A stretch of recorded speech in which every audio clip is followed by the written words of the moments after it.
सद्गुरुनाथ महाराज की जय. महायोगी स्वामी उमानंद सरस्वती की जय. आज आपण मराठीत घेऊयात. भगवद्गीतेला माझ्या मनात होतं की आजच्या सगळ्या युवा पिढीला आणि इतर धर्मातल्या लोकांना सुद्धा एक भगवद्गीतेकडे बघण्याचा एक नवा दृष्टिकोन द्यावा.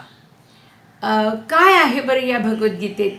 खरं म्हणतात तसा धर्मग्रंथ जरी म्हटलं तरी असं धर्माबद्दल काय सांगितलं गेलं आहे, तर आपण त्याच्यातला पहिले एक मुद्दा बघूया की ह्या जरी परमेश्वराची वाणी असली तरी तो संदेश मानवासाठी, त्याच्यामुळे प्रत्येक मानवासाठी दिलेला संदेश असल्यामुळे ह्या पृथ्वीवरील सर्व मानवांना ते लागू पडतं.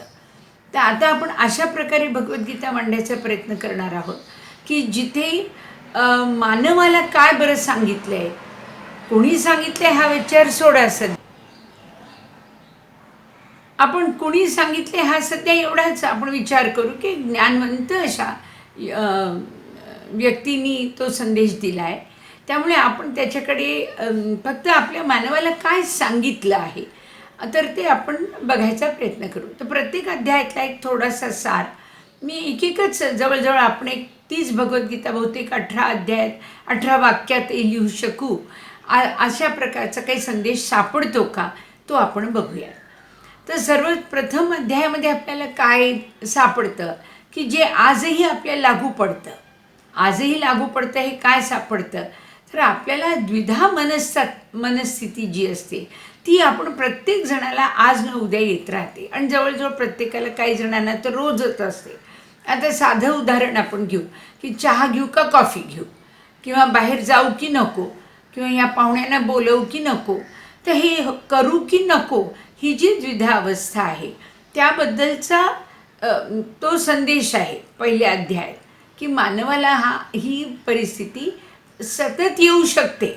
फक्त युद्धभूमीवरचं चित्र डोळ्यापुढे आणण्यात आता पॉईंट नाही, कारण आता तो प्रसंगच नाही आहे.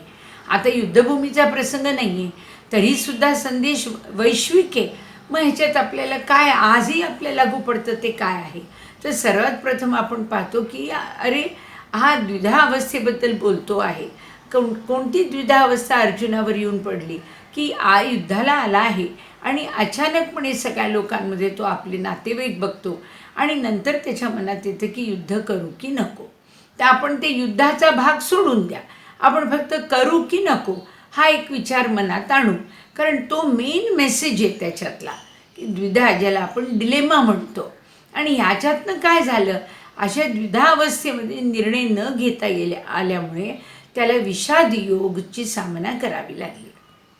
त्याला विषाद योगाचा अनुभव आला, म्हणजे त्याला एकदम विषाद आला, एकदम अत्यंत असं मन अस्वस्थ झालं. आजकाल आपण त्याला स्ट्रेस म्हणतो, ताण आला म्हणतो. आणि स्ट्रेस मॅनेजमेंटवर तर केवढं आजकाल खूपच लोक अभ्यास करायचा प्रयत्न करत आहेत. पण असो, तर थोडक्यात काय, द्विधा जर परिस्थिती असेल तर ताण येऊ शकतो. मग आता द्विधा अवस्थेतनं निघायचं कसं, तर आपल्याला थोडंसं दुसऱ्या अध्यायामध्ये जर डोकावलं तर आपल्याला लक्षात येतं की द्विधा अवस्थेतनं निघण्यासाठी श्रीकृष्णाने एक फार सोपा उपाय सांगितला आहे. आणि तो कोणता उपाय आहे, अरे तुम्ही आपले जे काही कर्म कराल, जे काही निवडाल त्याच्यामध्ये तुमची बदनामी नाही ना एवढं बघा. ज्याला आपण रेप्युटेशन म्हणतो. रेप्युटेशन म्हणजे अरे आपण साधं रस्त्यावर गेलो आणि आपण भांडायला लागलो तर आपल्याला पहिले मनात काय तर अगो बाई लोक काय म्हणतील, ही बाई अशी का भांडते. तर ह्या प्रकारचं आपल्याला जी म्हणजे लोकांची विचार, आपल्याबद्दलच्या विचार, तर आपले नाव बदनाम होऊ नये असा एखादा निर्णय तुम्ही घ्या, असं श्रीकृष्ण आपल्याला दुसऱ्या अध्यायात सांगतात. तर नुसती कल्पना करा की शेजार पाजारचे लोक जर आपली ओळख आहे, काय हो ह्या कोण आहेत, अहो ह्या ढवळेबाई आहेत, काय करतात, या तशा भांडकुदळे समजा म्हणले तर आपल्याला आवडेल का, किंवा जे खोटारडे आहेत समजा म्हणले तर आवडेल का. तर आपण आपलं नाव जपलं पाहिजे. काल बोलता बोलता माझ्या लक्षात आलं, बहुतेक श्रीरामाने सुद्धा एवढा जो आपल्याला वाटतो की कठोर निर्णय घेतला आहे सीतेबद्दल, तो ह्या नावामुळेच घेतला आहे की सीतेचं नाव कुणी बदनाम करू शकू नाही.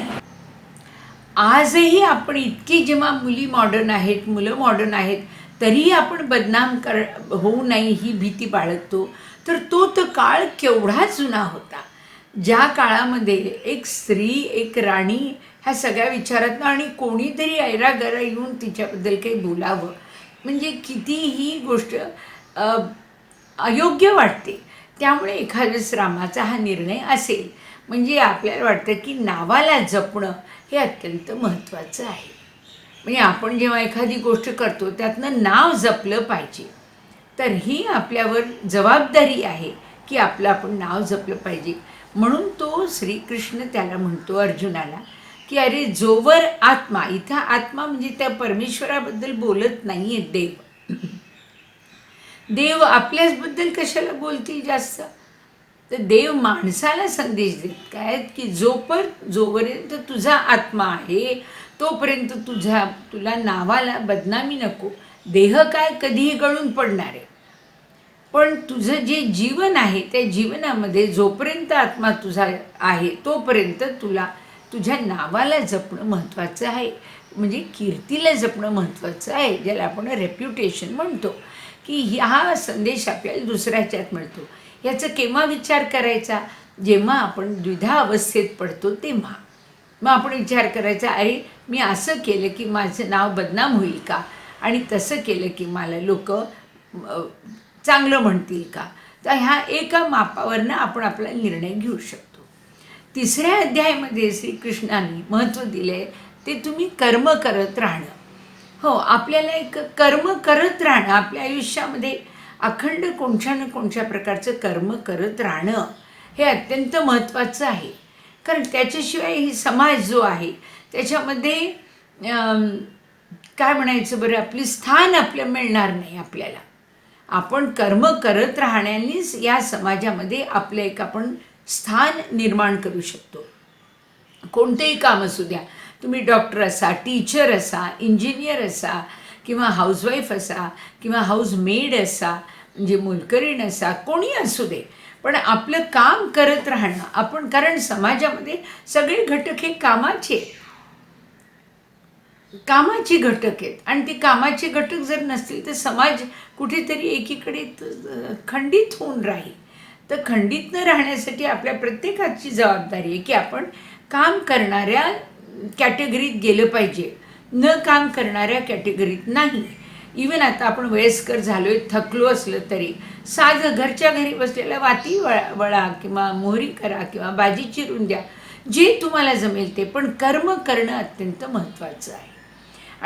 आणि जो कर्म संन्यासी आपण सध्या आध्यात्मिक ग्रंथामध्ये नॉर्मल मानवाला काय संदेश आहे त्याच्याकडे बघू. आपण संन्यासचा आत्ता विचार नकोच करायला, आपण फक्त कर्म करणाऱ्या कॅटेगरीत जाऊ. आता कर्म करणाऱ्या कॅटेगरीने आपले स्थान निर्माण होतं.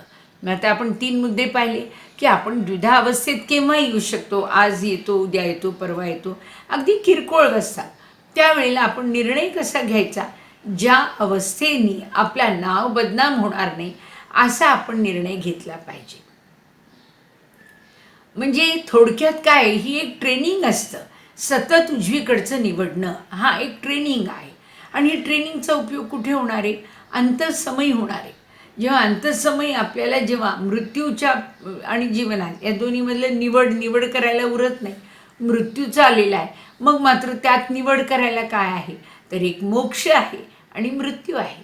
आपण जर सतत राईट आज निवडायची आपल्याला सवय झाली तर त्या क्षणी आपण एका मिनिटात मोक्ष निवडू शकू. त्याच्यामुळे ही ट्रेनिंग पिरियड आहे. तर आता सतत आपल्याला नेहमी उजव्या बाजूची म्हणजे राईट गोष्ट आपल्याला निवडता आली पाहिजे. आणि त्याला आपण निवडताना एक मनाला विचार करायचं की दुधा आली का. आता थोडक्यात आपण परदेशातल्या लोकांशी भांडायचं का नाही. आता भांडायचं बरोबर आहे का न भांडणं बरोबर आहे. मग न भांडणं बरोबर आहे तर मग आपण शक्यतो काय करायचं, न भांडता एखादी गोष्ट सावरता आली तर बघायचं. कारण निवडणं बरोबर पाहिजे आपलं. आणि निवडणं जे बरोबर होईल तर त्याचा अर्थ आपल्याला शेवटपर्यंतची जी ट्रेनिंग आहे की करेक्ट निवडा, मग शेवटीसुद्धा आपल्याला मोक्ष निवडायला सोपं जाईल. हा झाला तिसरा मुद्दा. चौथा मुद्दा फार सुंदर आहे. मानवातल्या आणि देवातला फरक त्यांनी थोडक्यात सांगितला आहे. श्रीकृष्णांनी थोडक्यात मानवात आणि देवातला फरक सांगितला आहे. काय बरं मेजर फरक काय बरं? देवाला माहिती आहे तो पृथ्वीवर का आला आहे. देवाला माहिती आहे तो पृथ्वीवर का आलेला आहे. तुम्हाला आणि मला कुठे माहिती? माझं काय कारण आहे पृथ्वीवर मलाही अजून माहिती नाही. मी आपल्या स्वतःला एक अर्थ देत राहते की अरे चला, मग सर्वात सोपा अर्थ मला वाटतं की साक्षात्कार व्हावा असा माझा ध्येय ठेवणं हा माझा हेतू होऊन केला आहे. समजा आता श्रीकृष्णाचा जर हेतू पाहिला किंवा रामाचा हेतू पाहिला तर राम आलेत कशासाठी? की रावणाचा निपात करण्यासाठी आलेत. श्रीकृष्णाचा जन्म काय? यदा यदा ही धर्मस्याच्या ह्याच्यावरनं अंदाजा येतो की देव हेतूनी येतात पृथ्वीवर आणि हेतूनी आल्यामुळे कृती सुरू होते. पण तो पहिला मेजर डिफरन्स आहे. दुसरा डिफरन्स काय? तो कर्तव्य समजून कर्म करतो. आपण इच्छित कर्म करायला जातो. आपल्याला आवडलेलं कर्म आपण हौशीने करतो. आता तुला काय आवडतं? मला पुलाव करायला आवडतो. बरं केला गं, मस्त झालंय, छान झालं. आता नंतरचं आवरणं ते नाही बाबा आवडत मला. ते नाही आवडत. अहो, तुम्हाला प्रत्येक गोष्ट आवडली तरच कर्म करायचं का? नाही. तर कर्तव्य कर्म ह्याला महत्त्व आहे. तर माणसाने कर्तव्य करणं महत्त्वाचं आहे. कर्तव्य समजून कर्म करायचं आहे, उपकार म्हणून नाही. कारण आपण प्रत्येकजण कर्म करतो. आपण प्रत्येकजण कर्म करणाऱ्या कॅटेगरीत आलेलो आहोत. We are working people, we are employed people by God. आपली कर्म आपण करत राहणं त्याला महत्त्वाचं आहे. निसर्गात ते बघा सगळीकडे सगळ्यांना कर्माला झुंपून टाकलं आहे. सूर्याला झुंपलं आहे, वृक्षांना झुंपलं आहे, पाण्याला झुंपलं आहे, वाऱ्याला झुंपलं आहे, कामाला झुंपून टाकले देवानी. मग मानवाला सुद्धा त्यांनी झुंपून टाकले की तू काहीतरी कर्म करत राहा आणि कर्म करून कर्माच्याच बदल्यात तुला काहीतरी मिळणार आहे. कर्म केलेलं ते it is like a money transaction. तुमचं कर्म इज लाईक युअर करन्सी. तुमचं कर्म हे करन्सीसारखं आहे, तर त्याचा उपयोग करायचा आहे. त्यामुळे देव हा कर्म करायला घेऊन येतो आपल्याला आणि तो सुद्धा कर्म करतो, पण तो कर्तव्य म्हणून समजून कर्म करतो आणि आपल्याला तो म्हणतो की तुम्ही इच्छित कर्म करायच्या मागे लागू नका. तुम्ही कर्तव्य कर्म करण्याच्या मागे लागा. म्हणजे एक तो फरक मेजर आहे. दुसरा तो जाणतो कशासाठी आलाय आपण जाणत नाही. मग आपण आपल्याला एक उच्च ध्येय देऊन टाकू. कोणचं उच्च ध्येय देता येईल? आपण की बाबा शेवटी जाताना मला पूर्णतया परमेश्वरात तुझं ज्ञान, माझं ज्ञान, जगाचं ज्ञान हे होऊ द्या. ह्याच्याशिवाय कसं? म्हणून एवढं तर आपल्याला करता येतं. आणि 5व्या अध्यायामध्ये आपल्याला काय सांगितलेलं आहे? 5व्या अध्यायामध्ये त्यांनी हा विषय 5वा 6वा मला वाटतं आपण नंतर घेऊ.